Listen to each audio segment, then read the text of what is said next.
Alors pour enchaîner, la prochaine session s'intitule Financer et accompagner les solutions et technologies de l'eau innovantes et impactantes.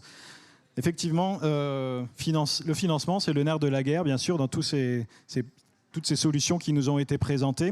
Pour tout cela, il existe des guichets de financement, que ce soit à l'échelle régionale, nationale ou même européenne, et qui s'adaptent aux différents formats de projets en fonction du degré de maturation des solutions que l'on cherche à développer.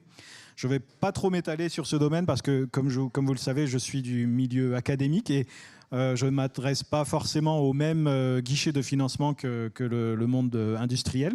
Mais cependant, il existe de nombreux guichets qui permettent des partenariats publics-privés et qui sont fortement intéressants. Voilà, j'en apporte mon témoignage pour faire interagir nos compétences complémentaires dans le but de développer ces solutions.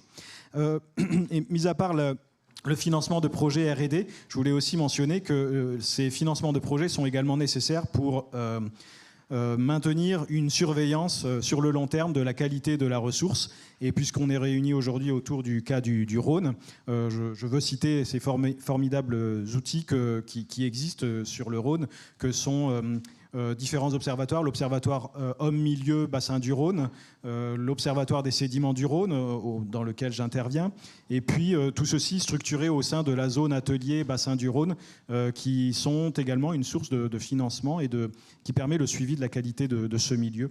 Donc voilà, quel que soit le format des projets, il existe des guichets de financement et il existe aussi des pôles de compétitivité qui vont nous accompagner et nous orienter vers les guichets adaptés, et c'est l'objet de cette session.